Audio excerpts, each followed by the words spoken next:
The Sligo Man. A mystery of deliberate disappearance. June 16th, 2009. 6:45 a.m. Ross's Point Beach, Sligo, Ireland. The man is out training for a triathlon. He's running along the beach in the early morning. The sun is starting to rise. The beach is empty. And then he sees it, a body. The body is a man, aged 50s or 60s. He's wearing something peculiar, purple striped swimming trunks. And over them, still on his body, his regular underwear. A navy t-shirt is still tucked in. His other clothes are folded neatly on the shore, nearby, like he methodically undressed for a swim and then didn't come back. But here's what's strange. He's not wet. Not really. The autopsy will later show no significant water in his lungs. No evidence of drowning. And there's something else. Every single clothing label has been carefully removed. Not ripped or damaged. Carefully removed. Even the labels on his underwear. The police are called. They find him dead. Heart failure, the autopsy will show. But that's not what the real mystery is. The real mystery is, who was he? Because when police start investigating, they realise they have no idea. This is the Emerald Mystery Podcast, and today we're exploring one of modern Ireland's greatest unsolved mysteries. A man arrived in Sligo with a fake name. He systematically erased every trace of his identity. He purchased 8 stamps for unknown letters. He disposed of his belongings in ways nobody could catch on camera. He had terminal cancer and bone tumours, but took no medication. And then he walked into the sea and died. The question isn't how he died. The question is, who was he? And why did he come to Ireland to vanish?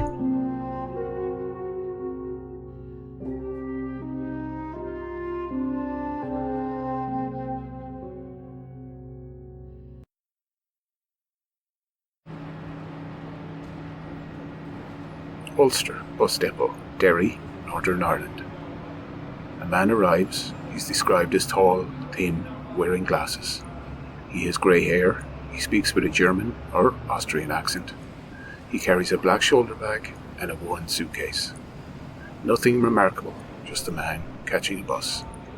But he boarded the bus to Sligo with a single purpose: to disappear. At 6 p.m, he arrives in Sligo. He takes a taxi to Sligo Hotel. He walks to the front desk. He pays for a room in cash. The receptionist asks for identification. He provides none, just a name, Peter Bergmann, and an address in Vienna, Austria. When police later check this address, they discover it doesn't exist. It's not just that the address is wrong. The street name, the district, is completely fabricated, as if he chose random words that sound Austrian. He's not trying to use a fake address that might actually work. He's using an address that would immediately fail verification checks if anybody bothered, which suggests he knew someone would check, eventually. So on his first night in Sligo, Peter Bergmann settles into the hotel. He pays for 3 nights in cash. No credit card, no digital trail. He orders no room service. He makes no phone calls from the room.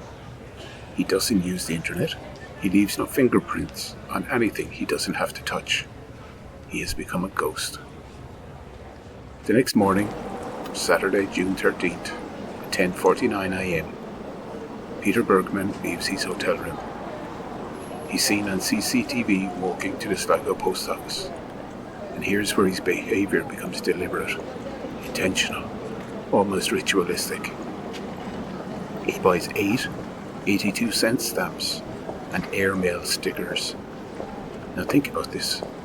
Why 8 stamps specifically? What 8 letters or packages was he mailing? Nobody ever saw him mail anything. Nobody knows what those stamps were for. But he bought them, which means he had a plan. He returns to the hotel carrying a purple plastic bag. The bag is full. Of what? Nobody knows. Over the next 3 days, Saturday the 13th through Monday the 15th, Peter Bergmann leaves the hotel 13 times, each time carrying the purple plastic bag. Each time the bag is full when leaving. Each time he returns, the bag is empty. 13 times. The bag is disposed of somewhere in Sligo. The police review the CCTV footage from across the town. Every street, every alleyway, every shop. They have extensive security footage coverage. They watch everything. And yet, they never see him dispose of the bag. Not once. Not in any location. It's as if the contents simply vanished. This raises the question. Either he knew where the blind spots in the CCTV network were, suggesting prior knowledge of Sligo, or he was extremely lucky, 13 times lucky, or, and this is the unsettling possibility, the contents of the bag were never disposed of. They were hidden somewhere, still hidden. On Sunday the 14th, something interesting happens. He leaves the hotel at 11 a.m. He finds a taxi. He asks the driver a specific question. What's a nice, quiet beach where I could go swimming? The driver thinks for a moment and says, Ross's Point. They drive to Ross's Point. The man gets out. He looks at the beach. He stands there briefly. He looks satisfied, and then he gets back in the taxi and leaves. The driver later describes the interaction as routine. The man seemed content. He'd seen what he wanted to see. And here's the implication. This was reconnaissance. He was checking the location, looking for something, verifying that the beach was suitable for what he had planned. The following evening, Monday, June 15th, he would return to Ross's Point for the last time.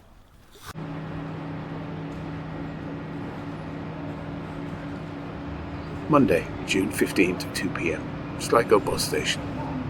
Peter Bergmann approaches Inspector Vincent Dunbar. Is there a bus to Ross's Point, he asks. Dunbar tells him the 2:40 p.m. bus goes to Ross's Point. But here's what's significant. Earlier, Bergmann had taken a taxi to Ross's Point. He could take a taxi again. It would be easier. Instead, he asks about the bus. He wants to know the schedule. He wants to appear as a normal person making normal travel decisions. He's performing normally while executing a plan. At 2:20 p.m, he's in the bus station cafe. He orders a cappuccino and a toasted ham and cheese sandwich. While eating, he takes some pieces of paper from his pocket. He looks at them, he studies them carefully, and then deliberately he tears them in half. He throws them away in a nearby rubbish bin. Nobody retrieves them, nobody looks at them. Those pieces of paper, whatever they were, are gone forever. At 2:40, he boards the bus to Ross's Point. When he arrives at the beach, there are people around. It's a summer's day. People are out. He's not alone. According to witness testimony, he's seen by 16 different people on the beach that evening. He's walking, he's casually greeting them, he's waving. He seems ordinary. The last confirmed sighting of him is at 11:50 p.m, still on the beach. Standing there, as the sun sets and the beach becomes empty, he stands on the sand in his clothes, his regular clothes, shoes in hand. And then he's not seen again.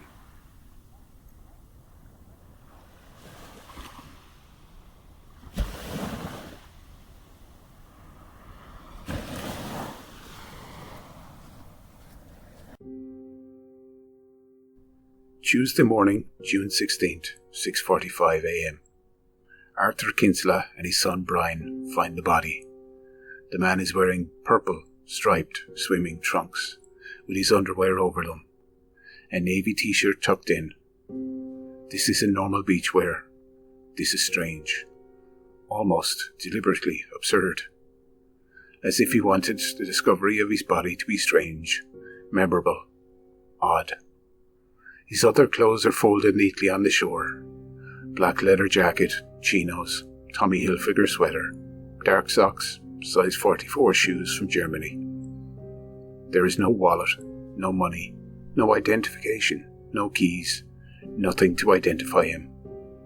But there is a bar of hotel soap, not from an Irish hotel, from a hotel somewhere else. This soap, this mundane object, becomes evidence of something, but of what? The autopsy reveals he had advanced stage prostate cancer. He had bone tumours, he had a heart condition. He was dying, seriously ill, terminal. Yet there was no medication in his system, no traces of painkillers, no chemotherapy drugs, nothing. Either he wasn't treating his illness, or he deliberately stopped treating before arriving in Ireland. The cause of his death? Acute cardiac arrest. His heart failed on the beach, in the water. But, and this is crucial, there was no water in his lungs. No evidence of drowning. He was washed up on the beach, but he didn't drown. He entered the water, and his heart gave out. Was it suicide? Did he plan to enter the sea and allow his failing heart to finish the job? Or was it simply coincidence? He decided to swim. His heart failed. He died. We don't know, and we probably never know. After his death, the Gardaí launch a 5-month investigation. They take his photograph, captured from CCTV, and circulated throughout Europe, throughout the world. They ask, does anybody know this man? Nobody answers. They search for anyone matching his description. Nobody comes forward. No family members appear. No friends emerge, claiming to know him. No record of anyone matching his appearance, going missing anywhere in Europe, America, or anywhere else in the world. It's as if he didn't exist, and as if he had no past, no connection, no life before he stepped off the bus in Sligo. They attempt to identify him through various means: DNA testing, dental records, fingerprints. Nothing matches any database. Nothing provides a lead. In September 2009, with no identification made, the HSE, or the Health Service Executive, purchases a plot in Sligo Cemetery and buries him in an unmarked grave. A man unidentified, unmarked, forgotten. The question remains, how did he enter Ireland?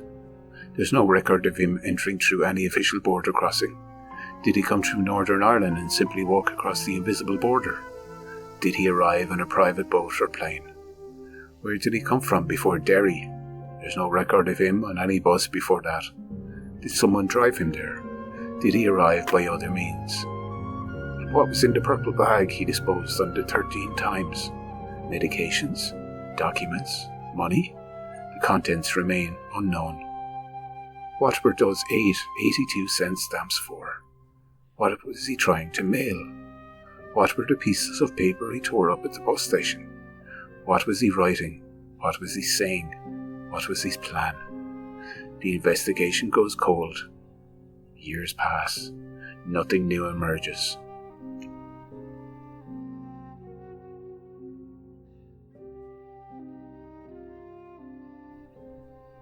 Various theories have emerged about Peter Bergmann's identity.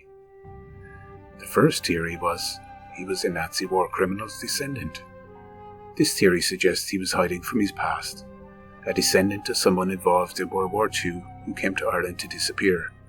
The German-Austrian connection, the deliberate identity erasure, the isolation, all fit this narrative, but there's no evidence, it's just speculation. Theory 2, he was a Cold War spy.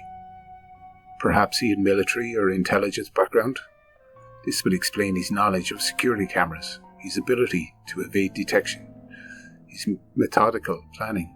He came to Ireland to disappear as part of some larger scenario. Again, speculation.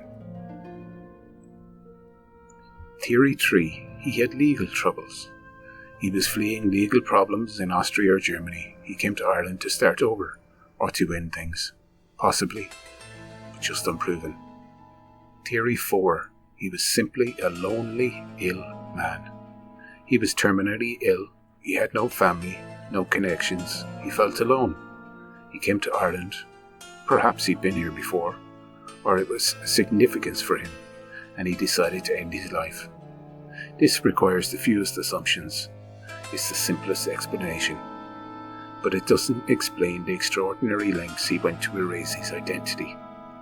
Removing all clothing labels, disposing of belongings 13 times, buying stamps for unknown letters, using a completely fabricated address. Why go to such effort if you're just planning to die quietly? That's the mystery that remains unsolved. Here's what we do know for certain. A man arrived in Sligo on June 12, 2009. He used the name Peter Bergmann and a false address. He paid for everything in cash, leaving no digital trail. He systematically removed all identification from his clothes. He disposed of belongings repeatedly in ways nobody could document. He conducted reconnaissance of Ross's Point Beach. He entered the sea on the evening of June 15th. His body was found on June 16th with no water in his lungs. He died from acute cardiac arrest. He was never identified despite international investigation. Nobody claimed his body. Nobody came forward with information. He was buried in an unmarked grave in Sligo. All of this is documented fact. But here's what remains unknown. Who was he? What was his real name? Where did he come from? How did he enter Ireland? Why did he choose Sligo? What was in the purple bag? Where were those 8 stamps for? What were the pieces of paper? Why remove all clothing labels? Why the peculiar swimming attire? Was he planning suicide? Was he fleeing something? Was he hiding from somebody? And most significantly, why did nobody ever come looking for him? That last question is perhaps the most disturbing. A man dies in Ireland. His photo is circulated worldwide. Nobody, not one person anywhere in the world, comes forward to say they know him. Either he had no one, he was completely isolated, or he came from somewhere so secret, so hidden, that nobody could come forward, even if they wanted to. To understand Peter Bergmann's case, you have to think about what was possible in 2009. This was still before smartphones were ubiquitous, before extensive CCTV was everywhere, before everyone's lives was documented online. In 2009, it was still possible for someone to arrive somewhere and vanish into the crowd, to pay in cash, to leave no digital trace. Today, that would be nearly impossible. Your phone, your credit cards, your online activity, everything is tracked. But in 2009, a man with determination could still become a ghost, which makes the Peter Bergmann case almost a last example of a kind, of disappearance that may become impossible in the future. He represents something that is vanishing from our world, the possibility of completely disappearing. The case also raises questions about what we assume about identity and documentation. We assume everyone comes from somewhere. We assume people have families, connections, and histories. But what if someone genuinely doesn't? What if there's someone in the world with such complete isolation that when they die, literally no one notices? The fact that nobody came forward to claim Peter Bergmann, not even to attempt to identify him, suggests that for him, that isolation was complete. So here's what I think about Peter Bergmann. I think he was a real person. He had a past. He had a life before Sligo. But he deliberately erased it. Whether that erasure was about shame or fear or simply exhaustion, I don't know. I think he came to Ireland with a plan. The reconnaissance on the beach, the purchase of the stamps, the disposal of belongings, removal of labels. These weren't random acts. This was someone executing a predetermined design. But I don't think his death was accidental. His heart failure may have been unexpected, but his plan, whatever it was, intentional. What troubles me about the case is how completely he succeeded. In 2009, with extensive CCTV, with international databases, with police resources, he managed to die alone. His body is buried in an unmarked grave in Sligo. His bones are there. His DNA is on file, but his identity remains unknown. In a way, he achieved what he came to achieve: complete disappearance, not just anonymity, complete erasure. The case raises profound questions about identity and documentation, about what it means to be a person in the world. If no one knows who you are, if you leave no trace, if you sever all connections, are you still a person? Or do you become a mystery, a legend, a ghost? 15 years later, his grave remains unmarked. His case remains open. His identity remains unknown. Sometimes people ask, doesn't someone, somewhere, miss him? And that's the darkest part of the mystery. The answer, based on the evidence, is probably no. Nobody missed him. Nobody looked for him. Nobody came forward. Which means Peter Bergmann achieved something remarkable. He made himself completely unknown to a world that knows almost everything about everybody. Whether that was freedom or tragedy, we may never know.